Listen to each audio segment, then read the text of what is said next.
നമസ്കാരം, ഞാൻ സിജു. എല്ലാവർക്കും മാനിറ്റസിന്റെ പുതിയൊരു വീഡിയോയിലേക്ക് സ്വാഗതം. ഇന്നലെ സോഷ്യൽ മീഡിയയിൽ കണ്ട ഒരു പോസ്റ്റ് ഒന്ന് ഷെയർ ചെയ്യാൻ ആഗ്രഹിക്കുകയാണ്. ആ പോസ്റ്റ് ഇങ്ങനെയാണ്. ഇങ്ങനെ അനോണിമസ് ആയിട്ട് പോസ്റ്റ് ചെയ്യുന്നതിന് ക്ഷമിക്കുക. ഈ പോസ്റ്റ് എന്റെ ഒരു വിഷമം ഷെയർ ചെയ്യാനാണ്. ഞാൻ UK വന്നിട്ട് 1 വർഷം ആകുന്നതേ ഉള്ളൂ. ഇതിനു മുമ്പ് 14 വർഷത്തോളം ഒരു GCC രാജ്യത്ത് നേഴ്സായിരുന്നു. ഇവിടെ വന്നത് കൂട്ടുകാർ ഒരുപാട് പേര് ഇങ്ങോട്ടും മറ്റു പല രാജ്യത്തേക്കും പോയി. സ്വാഭാവികമായും ഞാനും ഇവിടെ എത്തി. ഇപ്പോൾ നിങ്ങളോട് ഇത് പറയാൻ കാരണം 2-3 മാസം മുമ്പാണ് എന്റെ ഭാര്യയും 10 മാസമുള്ള മകളും ഇവിടെ എത്തിയത്.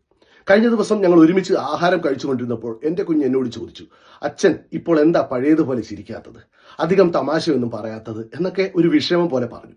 അത് കേട്ടപ്പോൾ ഞാൻ ശരിക്കും എന്നെക്കുറിച്ച് ആലോചിച്ചു. ശരിയാണ് കുഞ്ഞു പറഞ്ഞത്. ഞാൻ ഒരുപാട് മാറിയതുപോലെ. പഴയ സന്തോഷവും ഒന്നും ഇപ്പോൾ ഇല്ല. സാലറി കിട്ടുന്നത് ഒന്നിനും തികയാത്തതുപോലെ. പഴയതുപോലെ നാട്ടിലും ഒന്നും സേവ് ചെയ്യാൻ പറ്റുന്നില്ല. ഇത് കേട്ടിരുന്ന വൈഫ് കുഞ്ഞിനോട് പറഞ്ഞു, അച്ഛന്റെ ജോലി പിന്നെ ഇവിടുത്തെ ചിലവുകൾ എല്ലാം കൊണ്ട് അച്ഛന് ടെൻഷനൊക്കെ കാണും.